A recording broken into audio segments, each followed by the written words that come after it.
Oi, Oi, Eline, tudo bom, tudo bem? doutor? Tudo jóia, bem-vindo. Boa tarde a todos, né? Prazer. Eu que agradeço. Tá me ouvindo bem? Tô te ouvindo, e você? Tá bom o áudio? Tô ouvindo super bem. Primeiro quero agradecer sua participação aqui. Eu que agradeço, Eline. Pô, o prazer é todo meu, poder ajudar de alguma forma, né? Bom, se apresenta, doutor, para quem não te conhece. Quem é você? Eu sou formado aqui em São Paulo, eu sou de São Paulo, né? Nasci, sempre vivi aqui em São Paulo. Eu fiz faculdade de medicina na USP, fiz residência em ginecologia e obstetrícia também lá no Hospital das Clínicas da USP. Depois eu fui preceptor da ginecologia. E aí eu fiz toda a minha especialização nessa área de cirurgia ginecológica e reprodução humana. Ali em Uhum. 2011, eu entrei na clínica Vida Bem-vinda, que é hoje a minha clínica de reprodução humana, junto com alguns outros colegas que você conhece. É uma clínica aqui em São Paulo e hoje o meu foco de trabalho é essa área da endometriose, infertilidade e um pouco de reposição hormonal. Então não faço mais a parte da obstetrícia, foquei mais nessa área da infertilidade. Muito bom, gente. E para mim é um prazer porque acho que quando a gente está falando de mulheres que estão tentando engravidar, é preciso ter muito respeito e se colocar um pouco também no lugar delas, né? Então, eu vejo que falta ainda, pelos relatos que eu recebo aqui, um pouco de humanidade mesmo nos médicos, né? Que, enfim, que não acolhem de verdade a mulher e a sua história, né? Então, esse é um dos motivos pelos quais eu convidei o Dr. Renato para estar aqui com a gente, porque eu acompanho o trabalho dele já faz uns 5 anos e eu vejo que Uhum. essa é uma característica sua, né, de acolher essas pessoas. Então, é um grande prazer. Mas vamos lá, vamos começar com o nosso tema. Doutor, é Vamos lá. fato que uma mulher acima de 35 anos, aí mais especificamente aos 40, ela tem mais chances de ter um bebê com síndrome? Me conta um pouquinho quais são aí essas características, né, dessa mulher e por que isso acontece. Então, eu acho que o mais interessante, assim, eu acho que é interessante pensar. A gente vai falar um pouco de estatística, né, Aline? Mas eu acho que para quem está nos ouvindo e talvez não tenha contato ou nunca tenha feito uma fertilização, principalmente com análise genética, porque quando faz o tratamento fica evidente que existem alguns limites ali, né? Então é importante pensar na fisiologia, como é que funciona o ovário desde o nascimento ali da bebê. Então, toda menina, toda recém-nascida, nasce em geral com os dois ovários, e os ovários têm em torno de 1 a 2 milhões de óvulos. E os óvulos ficam dentro de pequenos folículos, né, pequenas unidades que contêm um pouquinho de líquido e tem um óvulo dentro. E todos esses óvulos ao nascimento são os mesmos óvulos com que você vai ter todo o resto da vida. Na verdade, você vai perdendo óvulos ao longo do tempo. É uma taxa de mais ou menos 900 a 1.000 óvulos por mês que são consumidos dentro do ovário. Claro que não são todos ovulados, né? Na verdade, a ovulação ela ocorre a partir ali da puberdade, né? Quando o ciclo ovariano começa a acontecer, começa a ovular e começa a menstruar perto dos 11, 12, 13 anos, e portanto a gente entende que a mulher se torna fértil, né? Então, a vida fértil é mais ou menos por volta dessa idade até a menopausa. Mas a gente sabe que a partir dos 32, 35, 37 anos, a qualidade do óvulo começa a pesar muito mais, né? Existe uma perda progressiva, mas parece que a partir dessa idade que você falou, 35, 37 anos, começa a gente vê muito mais alteração nos óvulos e, portanto, muito mais alteração no embrião e no bebê, né? Então a gente gosta de pensar nesse timeline, assim, nessa linha do tempo em que eu tenho o óvulo lá atrás, que foi formado na barriga da mãe. Pra você ter uma ideia, Elina, olha que interessante. Toda menina já teve em torno de 5 a 7 milhões de óvulos dentro da vida, ali na vida intrauterina. Mas ao nascimento, 1 a 2 milhões. Na menarca, que é a primeira menstruação, algo em torno de 300 a 500 mil óvulos. E na menopausa, menos de 1.000. Então, existe uma questão quantitativa que vai perdendo. Uma outra dúvida que é muito comum é: será que se eu usar pílula anticoncepcional, eu vou guardar mais óvulo? Não. Isso não acontece, porque você continua perdendo os óvulos por um fenômeno de apoptose, uma morte celular programada dentro do ovário. Então, a única forma de você talvez Ah, preservar a fertilidade seja congelar os óvulos ou até o tecido ovariano no nitrogênio. Aí você consegue congelar. Mas se não, a perda ela existe. Então, por que eu falei dessa história da idade, do impacto? Porque a gente sabe que perde óvulo e que a qualidade, como é o mesmo óvulo ao nascimento, a probabilidade dele sofrer alguma alteração ao longo do tempo, seja pelo próprio envelhecimento, né, ou até por fatores externos, ela começa a ser maior. Então a gente vê uma probabilidade maior de alterações genéticas e alterações cromossômicas, né? Então nós todos temos 23 pares de cromossomos nas células, né? Nós somos Toda mulher, em geral, 46XX, né? Tem 46 cromossomos, X e o X, e o homem é XY. Então, tudo que foge disso a gente chama de aneuploidia, são as alterações dos cromossomos. Uma das aneuploidias que é extremamente conhecida é a síndrome de Down, é uma trissomia do cromossomo 21. Existem uhum. outras, nós vamos falar. E a probabilidade de acontecer uma trissomia, principalmente, ela aumenta conforme a idade do óvulo e não tanto conforme a idade do espermatozoide. Portanto, o fator isolado que mais impacta no sucesso reprodutivo do casal é a idade materna, ou melhor dizendo, a idade do óvulo. Se você congela um óvulo com 32 anos e vai engravidar com 37 deste óvulo, o que conta é a idade do óvulo de 32, né? Essa é, inclusive, a base de se preservar a fertilidade quanto antes. Então, pensando assim no risco materno, né, principalmente após os 40 anos, qual que é o risco? O principal risco é de você ter uma probabilidade maior de alteração no óvulo e no bebê e de você ter menos óvulos. São esses dois fatores que impactam mais, tá? Uhum. Tá.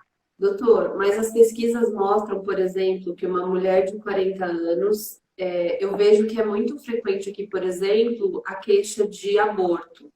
E eu sei que tem a ver também com malformação, que pode ter a ver com síndromes e tal. As pesquisas mostram que as de 40, elas geram mais bebês com síndromes ou não? Isso é um processo isolado de laboratório? Como que é? Como que se chegou a esse consenso? Então, se a gente pensar num gráfico, né, Lins? Pensa num gráfico aqui, né? Nesse eixo eu tenho a porcentagem de abortamento e aqui eu tenho a idade, né? É uma curva que vai aumentando, mas não é uma curva linear, é uma curva quase que exponencial.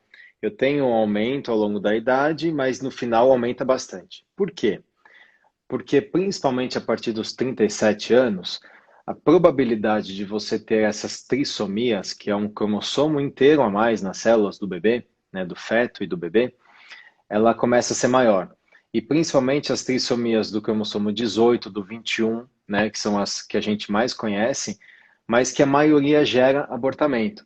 Então, vamos fazer um raciocínio seguinte: se eu tivesse a capacidade de analisar todos os embriões de todos os casais do mundo que estão engravidando de uma forma natural, se eu pegasse aquele embrião e estudasse no laboratório, muitos vão ter alguma alteração genética ou cromossômica, né? É o termo correto. Mas a maioria desses embriões com alteração ou não vão implantar no útero, ou vão implantar e vão abortar. Poucos vão implantar, não abortar e nascer com problema, né? Tanto é que as principais síndromes que a gente conhece, talvez as poucas que a gente conhece, são trissomia do cromossomo 13, síndrome de Patau, trissomia do cromossomo 18, síndrome de Edwards, trissomia do cromossomo 21, síndrome de Down. Existem as alterações dos cromossomos sexuais, como a monossomia do cromossomo X, que é a síndrome de Turner, que aliás é a única monossomia que nasce, porque todas as outras são letais, ou não vão implantar ou Olha só. abortam. E as trissomias do cromossomo X, né, XXX ou XYY. Então, são poucas que vão nascer. Quando a gente pega, por exemplo, os embriões que têm trissomia do 18, que é a síndrome de Edwards, uma síndrome extremamente grave, que a maioria dos bebês vão nascer e vão falecer a seguir, ou vão nascer muito prematuro e não vão sobreviver, ou vão até falecer no primeiro ano de vida, é altíssimo. Você vê que a maioria vai abortar.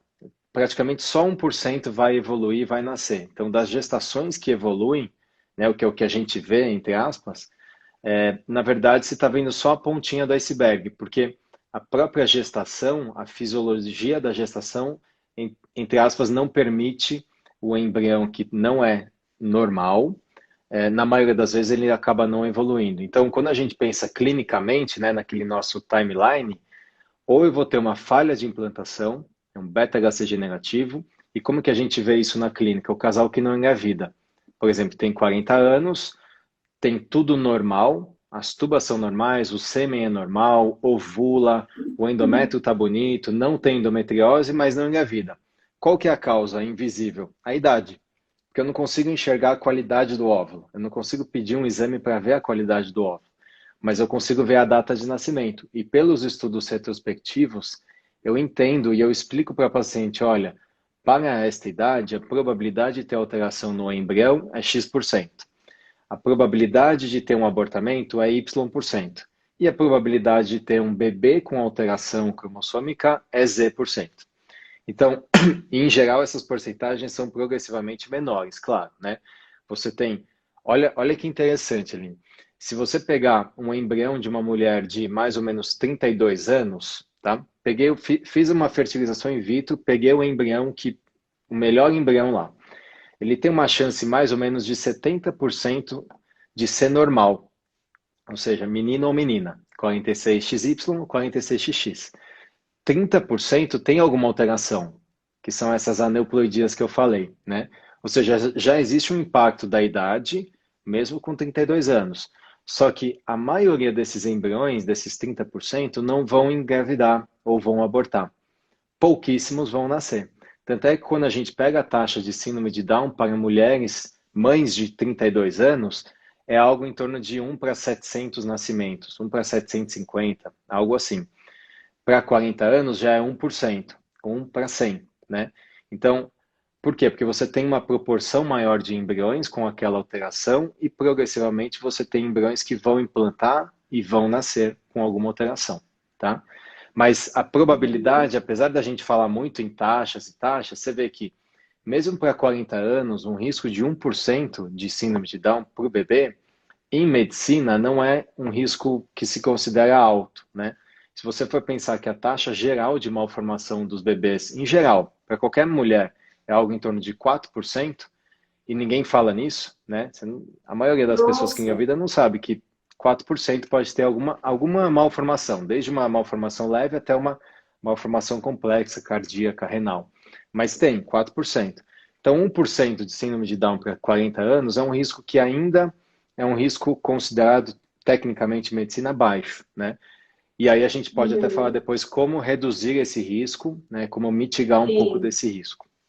Sim, nossa, super interessante. Uma aula, né, gente? Porque realmente se fala tanto do 1% para mulher de 40 anos e não se fala dos 4%, né, que é muito maior para todo mundo.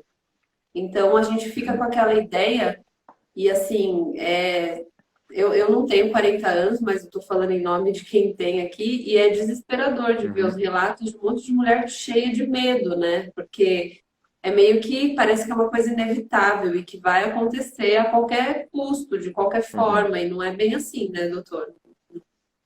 É, Não é assim o que que a gente funciona. fala é assim, Aline, e se discute até muito isso em congresso, né? Quando a gente vai falar em técnicas de como evitar ou reduzir o risco de aborto e reduzir o risco de malformação genética para o bebê, a gente fala muito da fertilização in vitro, né, da FIV, com análise genética pré-implantacional, ou seja, antes de implantar, eu faço um teste genético no embrião.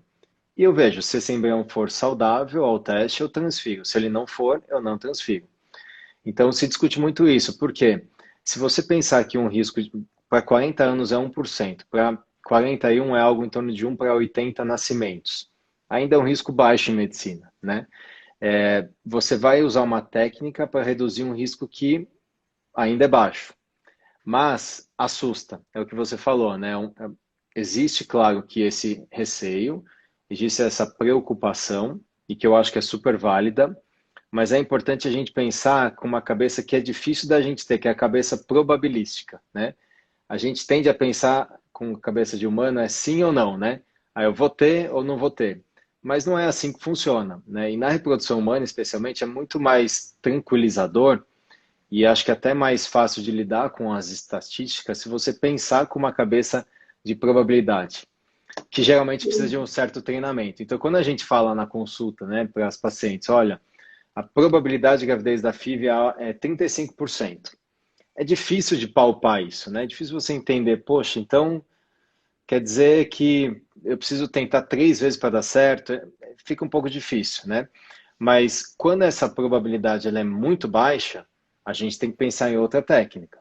Quando a probabilidade de Uhum. abortamento ela é muito alta, ou o risco de malformação para o bebê é muito alto, a gente tem que pensar em outras alternativas. Então, isso ajuda um pouquinho, e eu acho que falar de gravidez aos 40, necessariamente a gente tem que falar de risco de aneuploidia, né? É um termo técnico meio estranho, mas entenda que aneuploidia são as alterações de cromossomos ou alterações genéticas, tá? Ótimo. Bom, acho que aqui você já respondeu até algumas perguntas que enviaram lá nos stories, mas eu quero começar, né, diante disso, tá? Existe um risco, existe uma chance. Existe como prevenir isso? Tem alguma coisa que a mulher pode fazer para reduzir essa chance? Enfim, tem alguma coisa, doutor, ou não? Se tiver que acontecer, vai Então, acontecer. eu vou pegar até um gancho aqui, respondendo de uma forma bem objetiva, a Napasucci, eu não sei se foi certo, acho que Napasucci, talvez, né, italiano. Ela falou assim: e se o óvulo for doado por uma mulher jovem?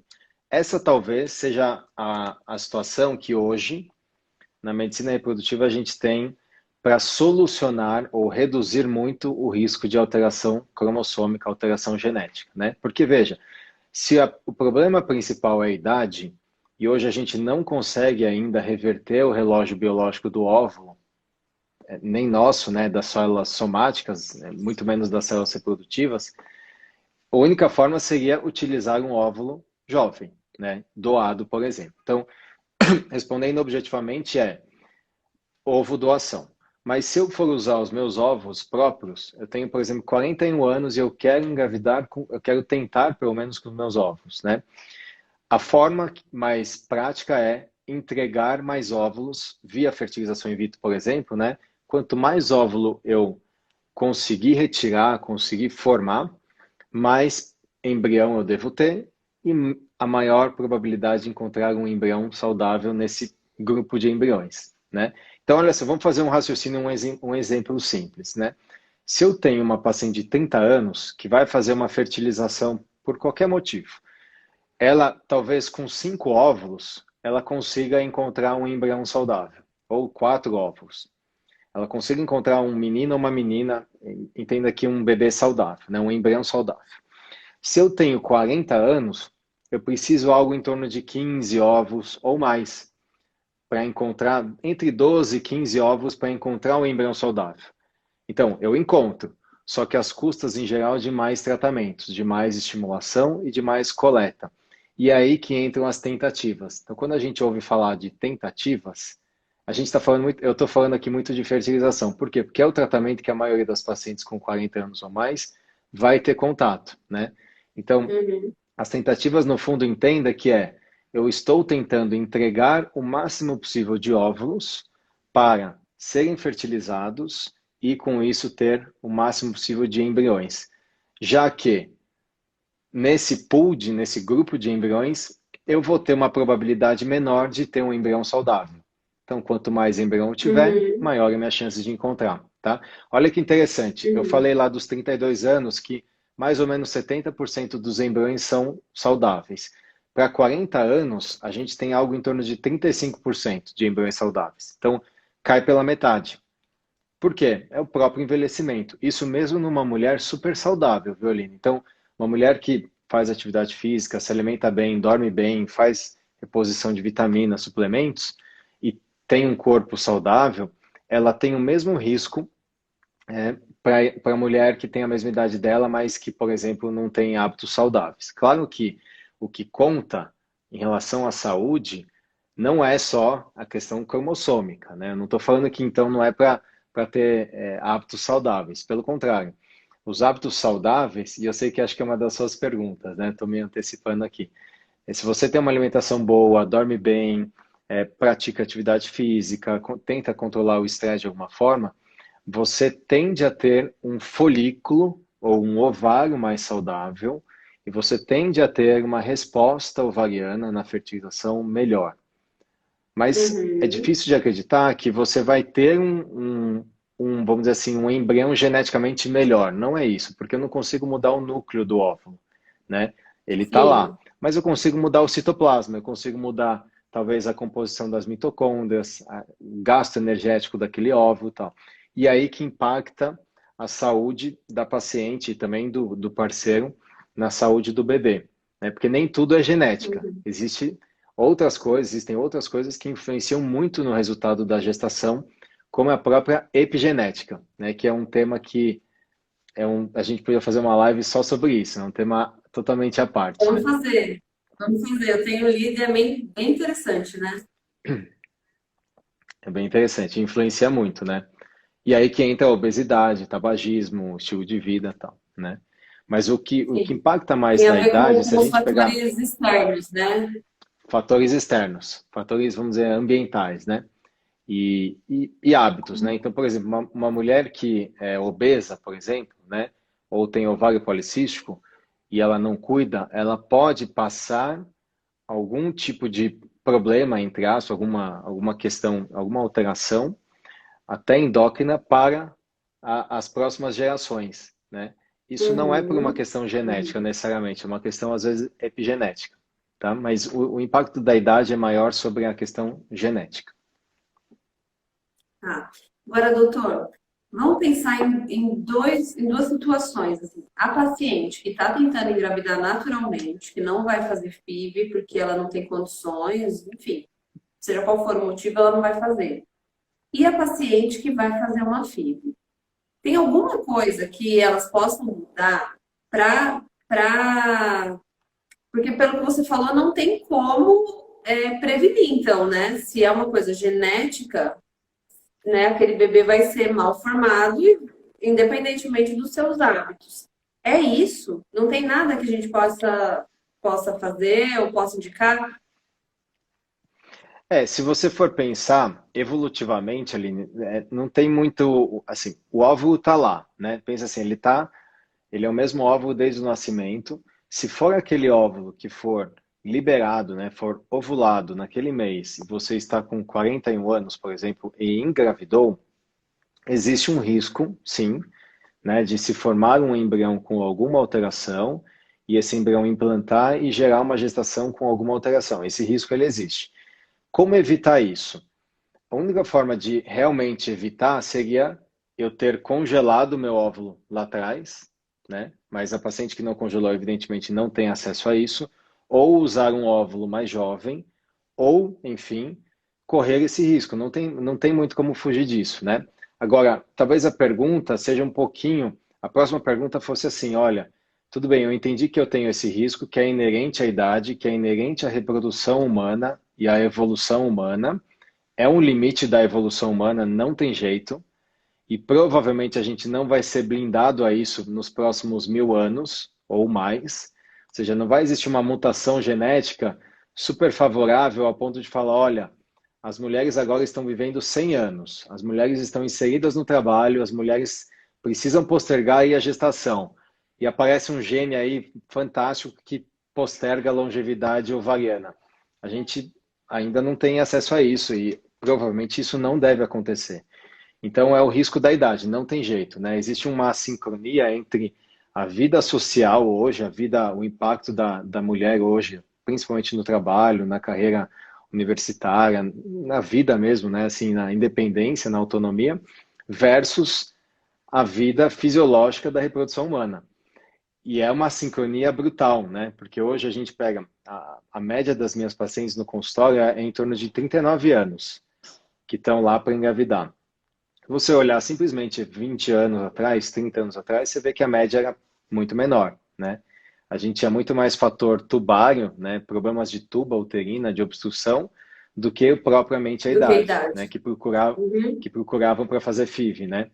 Então, não tem jeito, é um limite. A gente tem que entender isso, tem que aceitar isso e entender que se eu não vou fazer tratamento, eu vou correr esse pequeno risco, né? Que pode ser um risco alto dependendo do quanto eu estou avançando na idade. Por exemplo, com 45 anos é um risco muito mais alto.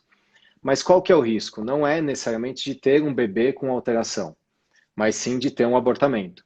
E de abortar, e abortar, e Uhum. abortar.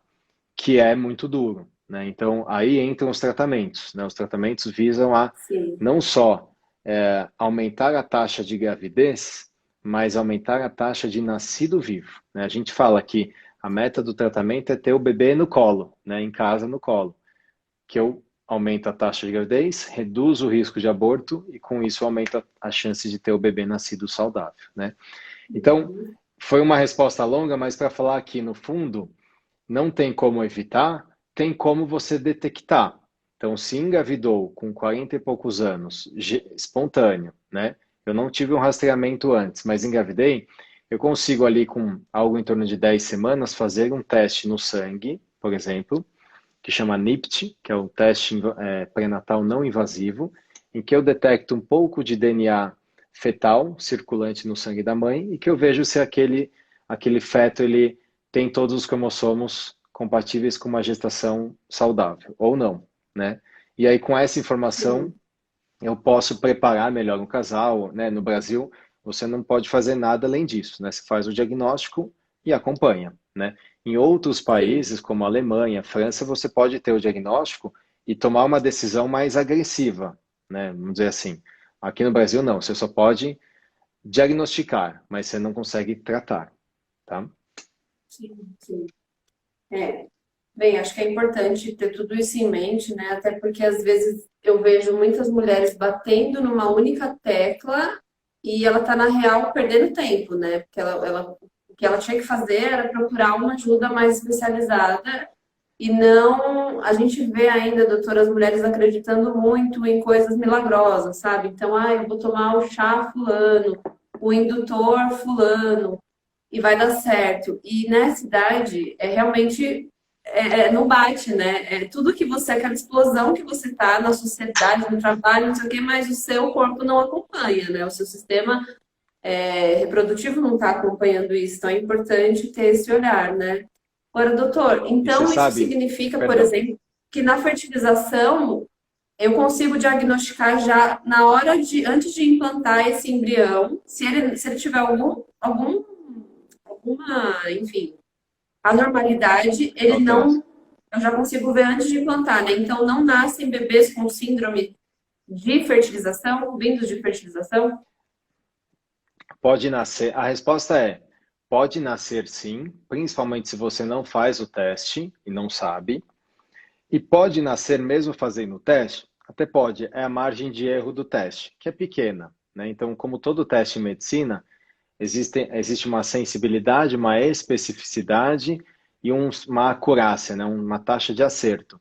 Esse é um exame que não é Uhum. perfeito, é um exame que é invasivo, você precisa fazer uma biópsia do embrião, mas que tem uma chance muito boa de acertar, né? Qual que é a questão ali? Então, se eu vou fazer uma FIV e eu faço o teste genético no embrião, a gente chama de PGTA, né? Teste genético pré-implantacional, traço A seria a aneuploidia, que é para detectar essas alterações de cromossomos, né? Com isso eu consigo ter, pra você ter uma ideia, de novo, se eu rodar esse teste em 10 embriões de uma mulher de 40 anos, talvez eu encontre 3 ou 4 normais ali. Ou seja, eu vou deixar de transferir 6 ou 7 embriões que poderiam ou falhar, beta negativo, ou implantar e abortar, ou até implantar e nascer com algum problema, né? Os principais que Uhum. a gente conhece são esses que eu falei, né? Mas que, por incrível que pareça, não são os mais frequentes nas análises, né? Quando a gente pega, se a gente pegasse todo o banco de dados desses laboratórios de genética que fazem o estudo dos embriões, você vai ver que não tem muito trissomia do cromossomo 21, as alterações que a gente, vamos dizer assim, mais se preocupa, né? Com razão. Tem Uhum. trissomia do 16, trissomia do 22, tem monossomia, tem alterações complexas, ou seja, são embriões que naturalmente não iam implantar. Só que a gente não enxerga. Quando a gente está tentando naturalmente, você nem imagina. O sinal que você tem é Uhum. menstruei. Mas você não sabe se implantou, se fecundou, se esse embrião dentro da tuba ele parou de desenvolver, ou se ele se desenvolveu, mas não chegou no endométrio, ou se ele parou no terceiro dia de vida. Tudo isso a gente enxerga melhor quando a gente faz tratamento. E talvez salte aos olhos, né, de quem está aqui nos ouvindo e já fez alguma fertilização, o sentido assim, poxa, mas eu tive 8 óvulos e nenhum embrião. Poxa, eu tive 15 óvulos e eu tive só um embrião. Isso é normal? Às vezes é normal, dependendo da idade, né? Porque o aproveitamento, eu sempre falo, Aline, a reprodução humana, ele é um processo muito ineficiente. Ele é um processo que, se você for pensar, pense evolutivamente, a mulher nasce com 1 a 2 milhões de óvulos, tem algumas boas ovulações ao longo da vida, né? Tem várias ovulações ao longo da vida, mas por mês é um óvulo e você perde 1.000. E o homem tem lá 15, 20, 30, 40, 50 milhões de espermatozoides por ml. Então, vamos dizer assim, cada relação sexual talvez tenha centenas de milhões de espermatozoides para fecundar um óvulo que vai estar esperando ali dentro da tuba. E para a gente falar que não deu certo, teoricamente o casal que tem menos de 35 anos, você tem que esperar 1 ano para falar, olha, esse casal não engravidou, Nossa. ele é infértil. Ou seja, é um processo ineficaz. A gente tem que entender isso. E quando a gente vai fazer tratamento, é esperado que o processo também não seja tão eficaz assim. Então é difícil você acreditar que 8 ovos vão gerar 8 embriões e você vai ter 8 bebês. Não é assim que funciona. E eu acho que Sim, é muito pautar mais essas complexo, expectativas, né? né, é muito mais complexo e tem muitas variáveis. E alguém perguntou aqui se a idade paterna, ó, a Nana Bio perguntou, a idade paterna influencia? Também influencia. E a gente está entendendo cada vez mais que influencia muito mais do que a gente imagina, principalmente a partir dos 40, 50 anos. Qual que é? Eu já li várias porcentagens, assim, eu já li que os fatores, né? 40-40, mulher, homem, 35-35. O que que vocês levam em consideração hoje, doutor? Eu perdi o começo que deu uma cortada, perdão, hein? Você falou antes do 40, 40, 45, perdão. Não, eu já li que assim, né? Os fatores femininos e os masculinos. Então eu já li que a influência Ah, ali para tá. gerar um bebê é 40-40, já vi que é 30-30. O que que você considera? É, a porcentagem hoje, tem alguns colegas aqui, o Dr. Wagner, que é um obstetra fantástico aqui, tem várias pessoas que eu conheço aqui também acompanhando. É mais ou menos assim, a gente tem praticamente um terço de cada. Então, se tem mais ou menos um terço das causas de infertilidade feminina, exclusivamente feminina, desde endometriose, fator tubário, adenomiose, mioma, pólipo, endometrite, baixa reserva ovariana, síndrome de ovário policístico, enfim, tem várias causas, mais ou menos um terço. Mais ou menos um terço são causas masculinas. Olha só, antes a gente pensava muito mais em causas só femininas, né? Mas mais ou menos 30% é causa masculina. Varicocele, baixa concentração, baixa motilidade, baixa morfologia, né, o formato inadequado. Às vezes, alterações sexuais, que o casal não consegue ter relação, né? E mais ou menos um terço causas mistas, né? Então, tanto fatores masculinos quanto femininos. Então, sempre que a gente faz a Hum, abordagem ou a investigação, a gente fala que a infertilidade ela é conjugal.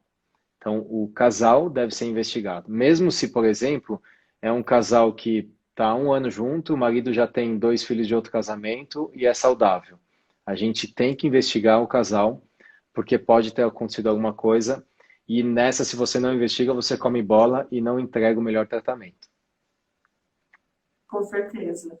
Bom, vamos pegar aqui algumas perguntas, doutor, tem bastante coisa chegando. Eu acho que o que pega bastante aqui, pelo que eu estou vendo, é o lance dos abortos, né?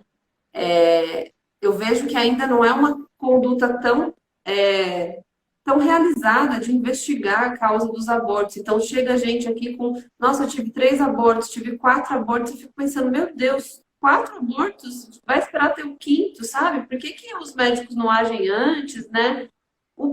Tem uma conduta, tipo assim, no primeiro aborto já investiga, a partir de tal idade, ou no segundo, ou sempre que tem aborto tem que investigar. Porque a gente está falando de uma mulher que já está no limite do tempo, né, doutor? Ela não pode ficar Esse, esperando e não. abortando. Olha só, eu vou te dar um dado técnico que por trás tem muita informação. A infertilidade, assim, vamos pensar nos guidelines de sociedade de medicina, né?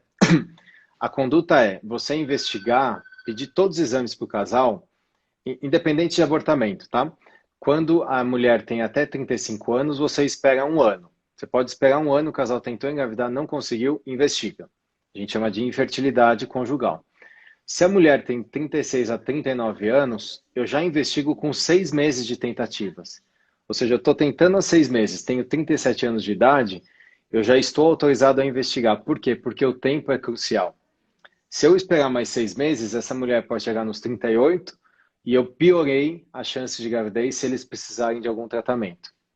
Se a mulher tem 40 anos ou mais, algumas sociedades, como a Sociedade Americana de Medicina Reprodutiva, preconiza investigar de cara, de prontidão, mesmo sem o casal ter tentado engravidar.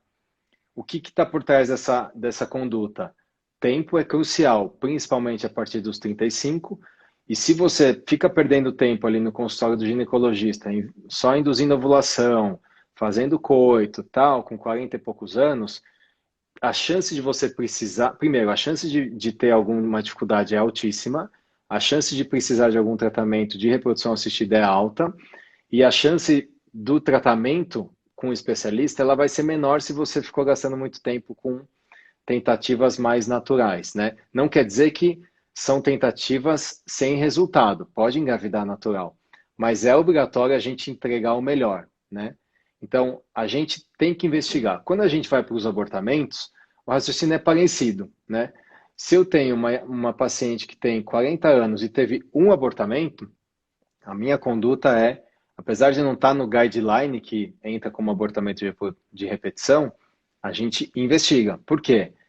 Se tiver alguma alteração que é detectável e é tratável, como uma trombofilia, alguma alteração, às vezes até malformação uterina, eu melhorei o desfecho dessa paciente, antes dela ter o segundo, o terceiro. Então, agora, quando a gente vai para a Uhum. saúde populacional, Aline, é aqui que tem que fazer bem essa diferença, né? Porque, às vezes, até causa revolta, né? Em quem vive os abortos, eu passei por 2, 3 abortamentos e o meu médico, ele só investigou a partir do terceiro. Ele está errado? Uhum. Depende. Se você for, se os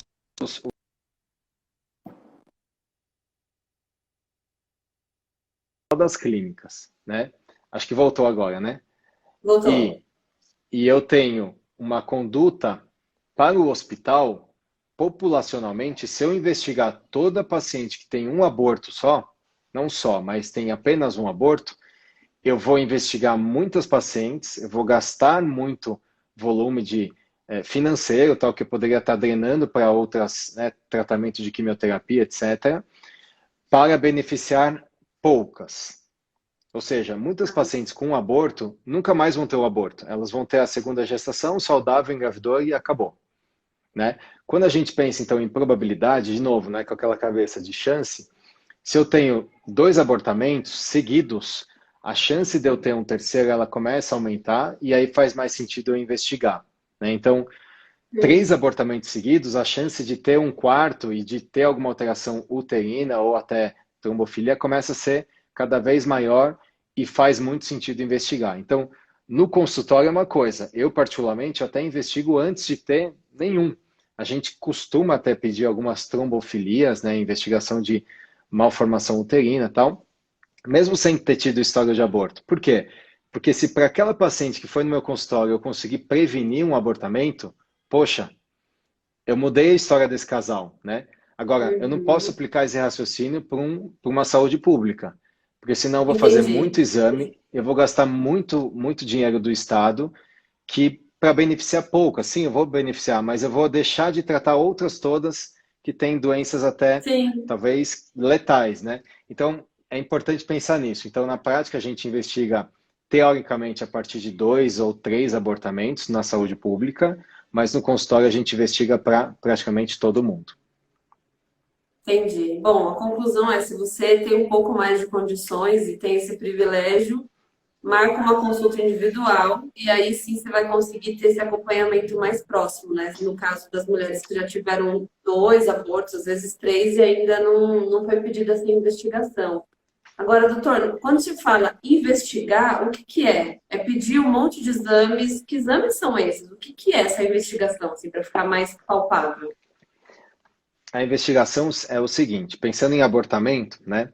Primeiro a gente tem que pensar quais são as causas de abortamento. Mais ou menos 60 a 70% são causas relacionadas ao embrião, né? Ou seja, o embrião que implantou no meu útero, ele tinha alguma alteração, por exemplo, alguma aneuploidia, e por isso ele não evoluiu.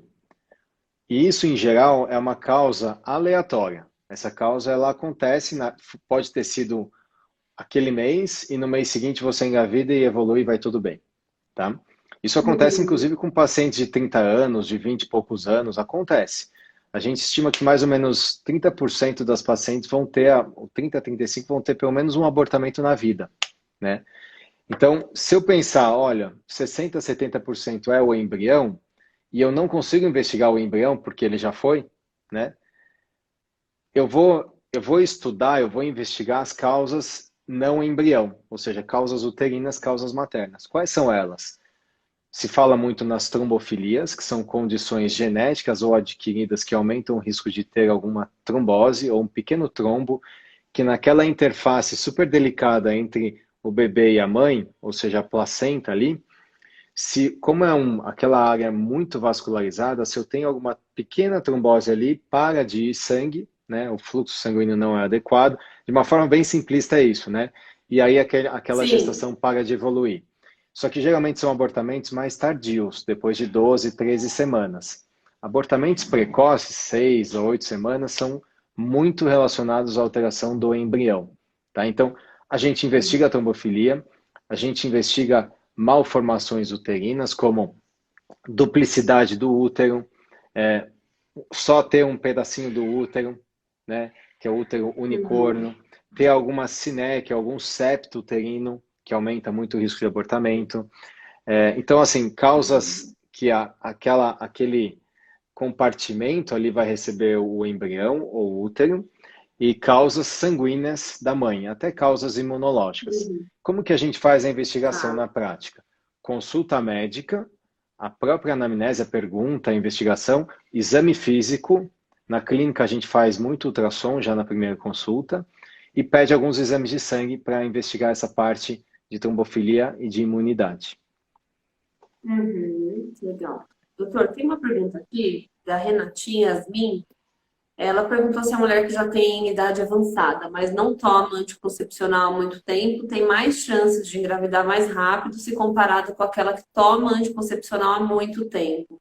Tem alguma relação, doutor, de tomar anticoncepcional há muito tempo com demorar para engravidar? Tem uma relação em geral inversa. As pacientes as usuárias de pílula anticoncepcional, ou enfim, qualquer método contraceptivo hormonal que bloqueia a ovulação, tendem a ter uma fertilidade às vezes maior do que aquelas que não usaram. Poxa, mas por quê?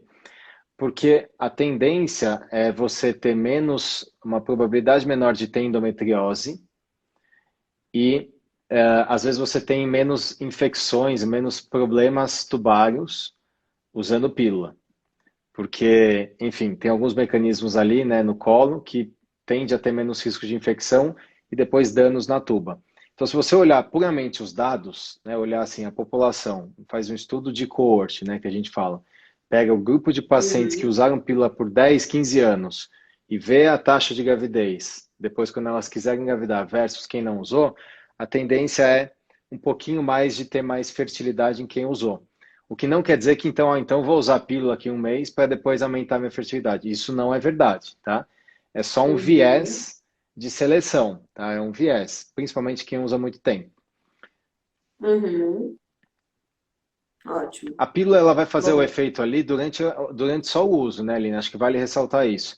Ela não tem um efeito, ou não deve ter um efeito prolongado. Tanto é que você tem que tomar todo dia. E, aliás, se você esquecer a pílula, você tem um risco de engravidar. Então, é incoerente você acreditar que eu usei pílula durante um mês e aquilo vai me danificar por um ano, né? A meia-vida é muito curta, tá? sim, sim. Ó, a Tássia está perguntando se tomar ácido fólico por mais de 6 meses enquanto está tentando engravidar pode causar algum problema no bebê. quando ela realmente conseguir engravidar. Ela tem 36 anos. Aí eu queria Você só sabe? já aproveitar essa Uhum, pergunta para falar sobre o ácido fólico e o metilfolato. Eu já ouvi dizer que tá, um é melhor que o outro. Acho que a gente já pode aproveitar tá. para responder Ótimo. nessa questão da Tássia. Talvez essa seja uma das perguntas que eu mais recebo, por incrível que pareça. E a gente vai, acho que saiu um vídeo que eu fiz só sobre ácido fólico, tá no canal lá do YouTube da Vida Bem-vinda. Quem quiser tiver interesse é legal, que a gente revê um pouquinho. Mas é assim, existe um mito, e realmente é um mito, tá, Lina? Acho que é importante deixar isso bem claro. Existe um mito de que usar ácido fólico por muito tempo faz mal, e até que doses de mais de 1 miligrama faz mal. Não. O que que tem? Quando a gente pega os estudos, saiu um estudo, se eu não me engano, foi em 2013, que mostrou uma relação de usuárias de ácido fólico em mais de 5 miligramas por dia. 5 miligramas por dia é uma dose que praticamente a gente não vê ninguém mais usando, né? Teve uma associação com pior, com talvez um pouco de espectro autista na infância, enfim, alguns scores de QI menor. Mas foi um único estudo, todos os outros estudos que vieram depois tiraram essa ideia e viram até uma relação inversa, de que quem repunha ácido fólico tinha um melhor score, um menor risco para o bebê. Então, tem que usar ácido fólico, é super arriscado falar que usar 6 meses faz mal, porque isso talvez até estimule as pacientes a darem uma pausa, o que eu acho que é um erro, talvez até um erro crasso, né? Eu acho que tem que usar. Agora, são doses que a gente preconiza em torno de 2 miligramas por dia, pelo menos 0,4 miligramas por dia, tá? Ácido fólico ou metilfolato, qual que é a diferença? O ácido fólico é a forma sintetizada, né? A forma sintética que você tem lá na cápsula. O metilfolato seria a forma ativa, que também tem hoje, se encontra na farmácia. Você pode manipular ou até em farmácia comum. A diferença é que o nosso corpo pega o ácido fólico, quando você toma a cápsula, ele pega o ácido fólico e ele converte, através de uma cascata de enzimas que consomem também vitamina B12, em metilfolato, que é a forma ativa e que vai ser usada ali pelo embrião para produzir toda a carga de DNA, né, o material genético, né? E como o embrião se replica muito rápido, você precisa repor ácido fólico para evitar os defeitos do tubo neural. Se você pegar a evidência científica e for ler os estudos, você vai ver que tanto faz ácido fólico ou metilfolato. Tanto faz. E eu estou falando como uma pessoa que eu gosto muito do metilfolato, porque eu acho que é uma forma talvez elegante de você repor. Mas eu acho que aqui a ideia é o que é de evidência científica? A evidência é que tanto faz. Ah, mas não é antigo repor ácido fólico? É antigo, mas sempre funcionou, funciona, e tem trabalhos mostrando que a eficácia é igual do metilfolato, com uma ressalva de que o metilfolato é um pouco mais caro. Então, o velho e Tá, tradicional ácido fólico funciona super bem. Para os pacientes que têm a mutação na metileno tetrahidrofolato redutase, que é a MTHFR, é um palavrão, provavelmente você já recebeu essa pergunta, né? Ah, eu tenho a mutação já. na MTHFR. Será que eu tenho que repor ácido fólico ou metilfolato? De verdade, a resposta correta é tanto faz. Mas, se você se sentir confortável de repor o metilfolato, não tem problema nenhum. Mas de verdade, eu aqui como técnico, eu teria que responder, olha, tanto faz. Os dois funcionam super bem, tá? Ótimo. Bom, a gente tem alguns minutos aqui, vamos ver. Tem a grávida aos 45 que engravidou naturalmente, está dando o relato dela aqui. A gente já contou a história dela. Que bom, Muita história de que bom. aborto. Hum. Ah, sabe o que eu queria falar? Que não está aqui, mas eu acho tão importante, porque assim, o que que eu percebo? Parece que na Europa, enfim, nos outros países, a gente encontra menos rejeição, por exemplo, à ovo doação do que aqui no Brasil. E eu sei que aqui aumentou muito, né? Acho que eu estava lendo um dado que triplicou nos últimos anos, o que é Sim, muito bom, porque você não fica naquele sofrimento, né? Se você já tem um óvulo lá novinho, bom, que pode dar certo de primeira, por que que você vai ficar tentando um tempão, sofrendo, se desgastando? Mas isso é a minha visão, né? Que não precisei passar por isso que, né, é Uhum. diferente ainda, não é todo mundo que tem essa clareza, né, que enxerga dessa forma, mas eu queria que você falasse um pouquinho sobre a ovo-doação. Ela realmente, a gente pode afirmar que ela dá resultado mais rápido, ou ela é mais efetiva do que uma FIV para uma mulher de 40 anos que está querendo engravidar e não quer perder tempo? Sem dúvida, Aline. A ovulação, ela tem um caráter cultural, né? E uma questão que a gente respeita super, que é a autonomia, né? Então, eu já tive pacientes com 33 anos que fez 3 FIVs em outro lugar, chegou já com falhas de FIV e falou, olha, eu quero ir para a ovulação. E que eu falei, não, vamos tentar com o seu óvulo e deu certo. Mas a maioria é o inverso. A gente tem pacientes que têm uma idade mais avançada, reprodutiva, e quer tentar sempre com o óvulo próprio para ter a carga genética do óvulo dela.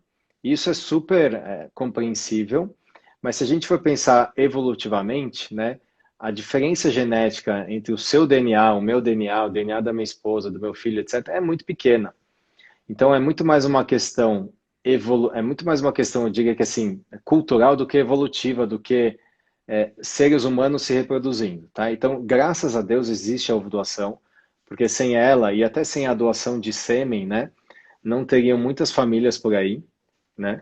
É um tratamento totalmente Uhum. diferente da adoção, né? Totalmente diferente, e Sim. que tem várias coisas, várias nuances muito interessantes e varia muito de país para país. Por exemplo, na Espanha, se você tem 42 anos e vai fazer uma FIV, na primeira consulta eles já te oferecem ovulação, de cara.